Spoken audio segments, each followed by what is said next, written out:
is how in the world I'm going to master all this command. Now, you do not need to know all the 140 plus commands. I would say if you know the presence of like maybe 30 commands and master maybe like 7 to 8 commands, you'll be good to go, right? I have dedicated a session for eval, stats, and time chart. If you master that, that should itself is you're going to be very good. They keep adding new commands, because they want to provide features, but you don't need all those for most of the use cases. Okay. SQL queries, SPL queries are run using search and reporting app. That's how you start with. But that's how you can actually have a launchpad to run the commands. That's why I have the bullet point there. But you can use any app as long as it has the search field available to you. SPL syntax, how does it look? So we have commands, those are the basic things, stats, eval, and time chart, for example. And then you can have literal strings that you search for. In fact, you can just type in error and press enter. That's a valid SPL because now you are looking for that string in the default index for the time period that you would have chosen on the time picker, right? You can use wildcard. This is the only wildcard you can use. Star.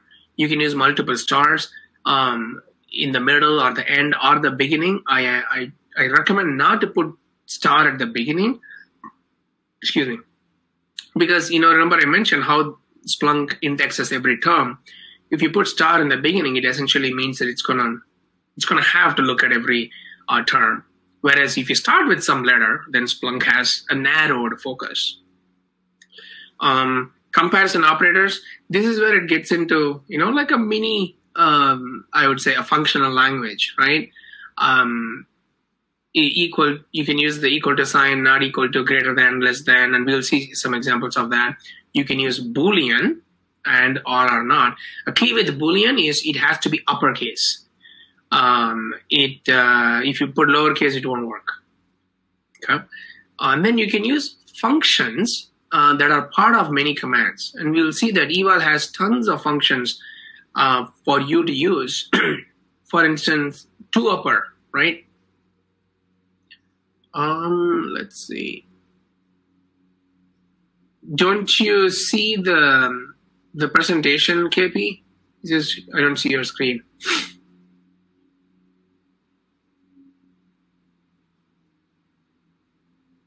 Everybody should be seeing the presentation. Okay. All right. Arithmetic operator. Well, you can use functions. The functions are specific to commands, and the stats command has tons of function too. Anyone else having the same problem? You guys are not able to see the slide?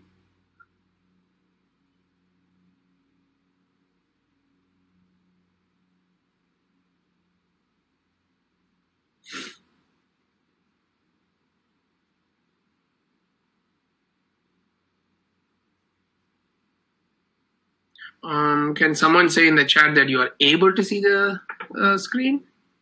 It's a slideshow. I'm in the SPL Syntax screen.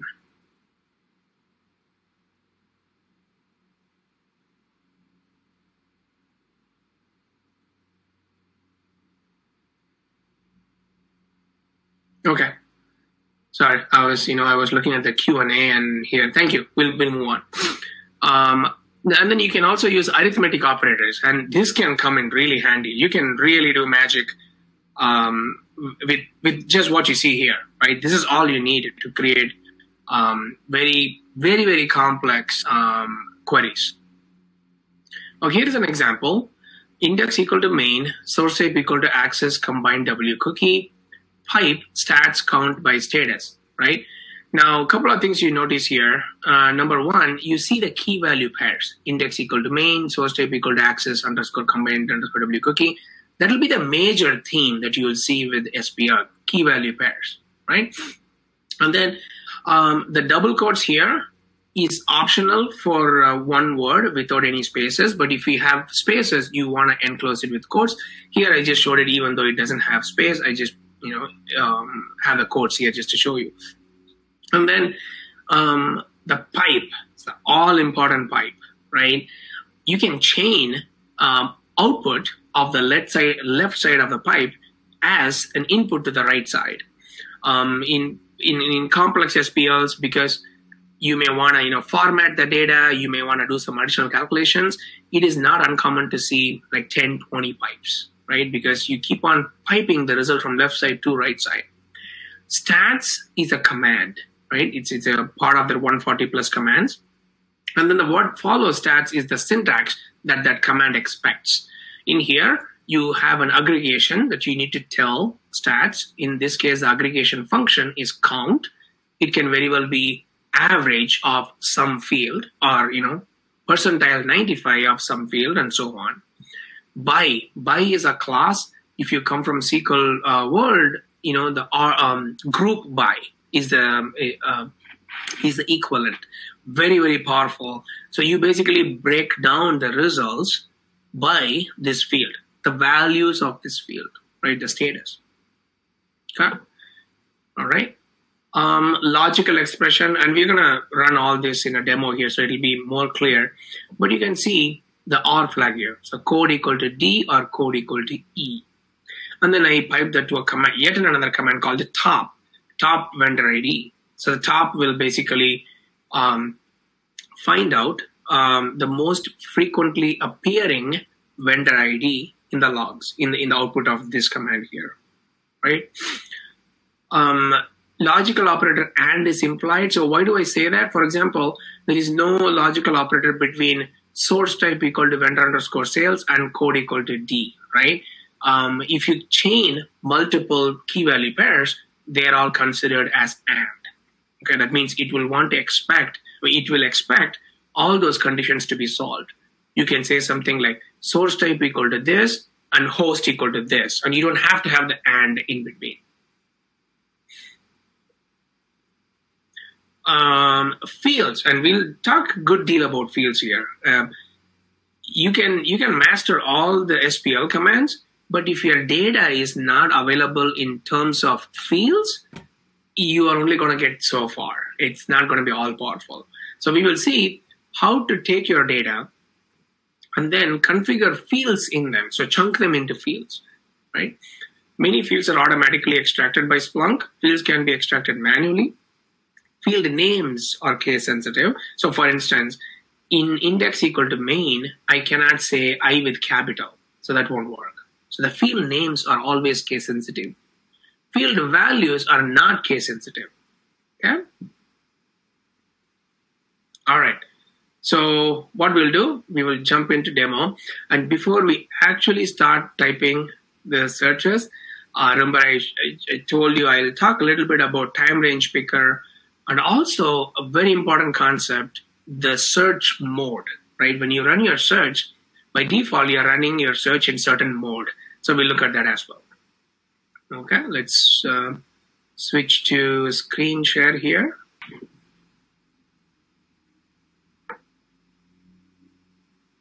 All right, I think it's showing up now. All right, very good. So index equal to main, I run it. I am rerunning it all the time. Okay, so let's talk about search mode first. So on the right here, right under the time picker, you see the smart mode, right? There is smart mode, fast mode, and verbose mode. By default, leave it in smart mode, then you'll be fine. Okay, and smart is being smart. On most use cases, you just leave it in smart. That is why it is the factory default as well. But let's understand what these modes are really. Let's start with fast mode. So these modes are there to address two things.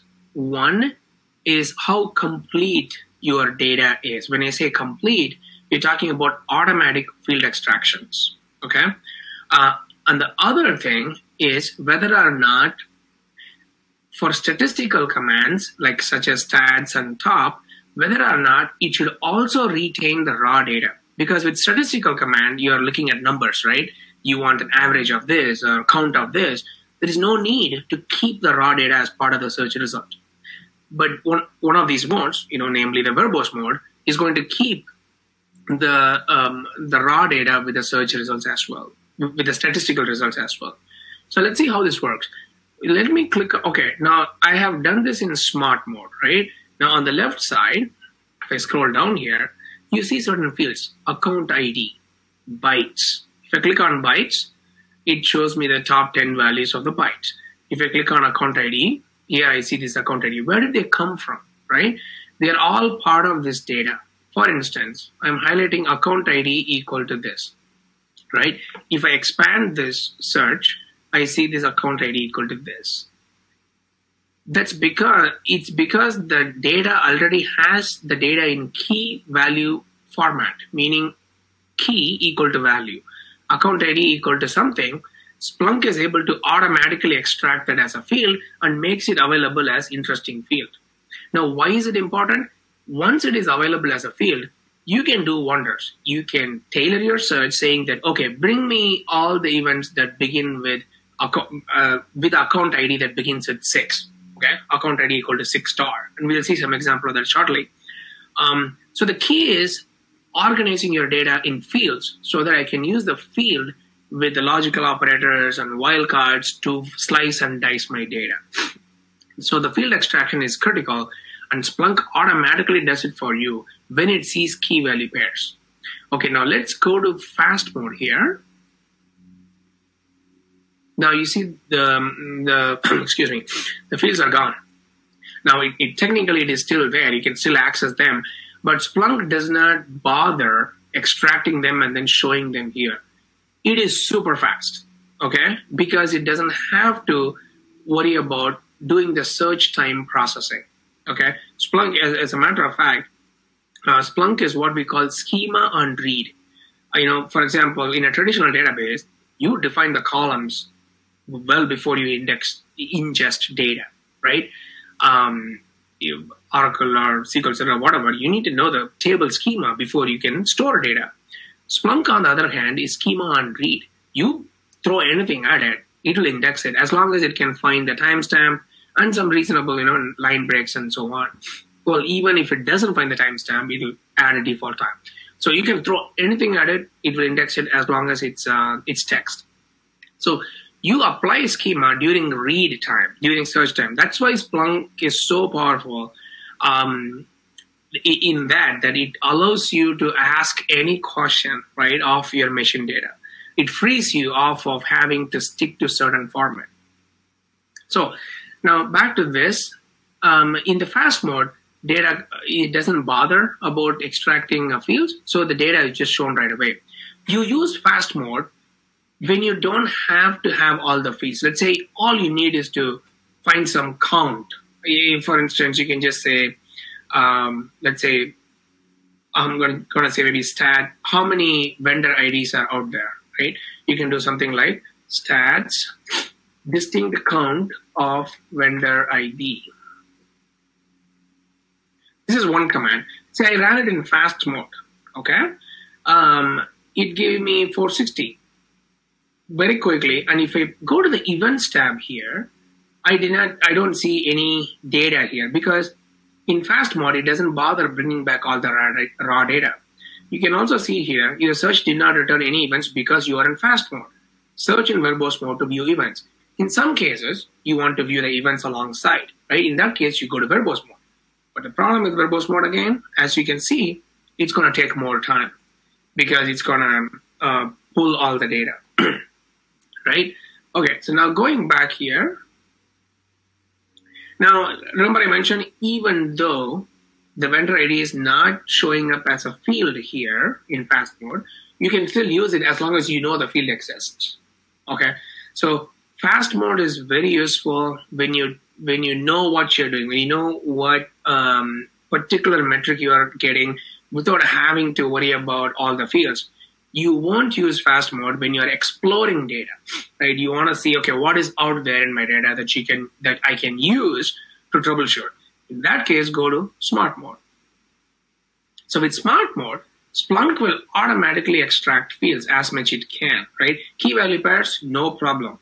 It will just extract it easily. So for instance, in this log, there is an item ID field. I have item ID as this. Now think about all the possibilities now. Like I said, I can do something like item ID. So remember, key value field name is case sensitive, so I cannot be wrong on that. So it is item ID. Oh. Okay. Let's say E star. Okay. So now I am just pulling all the item IDs that starts with E, right? So let's scroll down and then click on item ID and see if what I did is really is what is happening. Okay, so if I click on item ID, all I see is the one that starts with E. Okay, and we'll see more stats command on how to slice and dice data soon, but this gives you an idea of the importance of fields and the mode that you want to use. Now, verbose mode, on the other hand, it will have all the fields extracted, and when you do a statistical command, it will keep the raw data. So let's rerun the same command that we ran earlier, which is stats distinct count of vendor ID 460. Now you can see it's still running. I can go to events and I see all the data too. One tip I want to give you whenever you're dealing with slow searches and whatnot, you can click on the job here and then look at the inspect job. Now, if you come from database background, this is almost like an explained plan of a SQL query. It shows all the execution costs associated with it. We won't dig deep into this. If you really want to tune your search, you would come here and then see which part of your search is more expensive than others. Maybe you're sorting, maybe you're deduping, right? Those things will show up here. Now, one important aspect here is the seconds here. So it took 4.731 seconds, right? It looked at 109,000 events. It took 4.731 seconds. And for practical purposes, for this purpose, it's fast enough. But if you're looking at tons of data, it may not be. So 4 seconds, let's run this in fast mode. We already finished. Let's go to job and then inspect job. So it took half a second, right? So if all you are interested in finding the distinct vendor ID, there is no need to run that command in verbose mode. And you see how much you saved? Half a second versus 4.5 seconds. And if the data grows big, it's going to grow bigger as well. So verbose mode is something you want to completely avoid. So once in a while, you want to double check because depends on what was done earlier, meaning in the Splunk, and depends on how shared environment yours is. Without your knowledge, this could change. Okay? So you want to pay attention to this mode. If it is in verbose, make sure you change it to smart mode. Okay? The good news is factory default is smart, so leave it in smart. You get all the fields that you need, and the only thing you won't get is the events when you run statistical command, just like fast mode. So the fast mode, you won't get the events, you won't get the fields. Smart mode, you won't get the events, but you will get the fields. Verbose mode, you will get both the events and the fields. I know it's a little bit hard to remember, so I would say just stick to smart mode, you'll be fine. Okay? Now let's talk about the time picker here. Now this is very important. The time range will determine how fast your search runs because that tells Splunk how many buckets to open. Remember I showed you the data buckets a little bit. So each data bucket has a time range component in it, in the data name, in the file name itself. So Splunk will look at that and then determine if it needs to even bother opening that data bucket or not. So that determines your time frame, right? So well, that is determined by the time frame. Now, if you are going to be troubleshooting something that happened at 2 a.m. this morning, there's no need to set it up to like 2 weeks at all time, right? So be as narrow as possible so that your search is going to run faster and your result is going to be accurate too. Now, at times you do have to look at broader range. You want to see, you want to draw a graph of some metric from the past 2 months until now. That's fine. If you have to do it, but just don't have it as a default to, have these huge time ranges. Now, the time picker, there is absolutely no time that you cannot pick in here. In the presets, you have, you can do today, week to date, year to date, blah, blah, blah. Or you can do like a last 24 hours, 7 days and whatnot. So you can just simply click on it and then it'll show up. You can also use relative time like this 5 hours ago, or so these numbers are not the numbers that are not covered in presets. You can use here. Real-time search. While Splunk can do real-time search, I usually recommend not to do it because it puts lots of resource constraint. Because what happens is it goes in a loop, the background. As the data is getting indexed, it's going to keep running the search over and over and over again. So you really want to know, you really have to have a solid use case for doing real-time search. Otherwise, just search for the past 5 minutes or 10 minutes, and that's fine. You can provide a date range, right, from this date to this date, or a date and time range. This is my favorite because now you are specifically telling Splunk, open the buckets that are between these two time frames, right? And then in advanced, you can use what we call time modifiers. So it has its own syntax, and this can come in handy if you're running searches via, for example, REST API. So you can do that. Or if you want to embed the time frame as part of SPL. So I'll just give you one hint here. So you can use this fields earliest equal to, let's say I want it for yesterday, okay? Earliest is the starting time frame. You can say minus 1D, okay? D stands for D. And then I want to snap it at, the date. What at D will does it? It will snap the time to 12 a.m. Okay? Now latest equal to, I'm just going to say at D. That means today at 12 a.m. Okay? Now, it has tons of syntax information here, but you may not, you probably don't have to learn everything at once.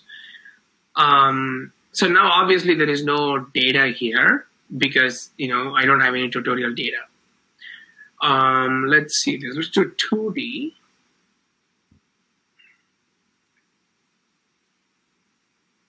Okay.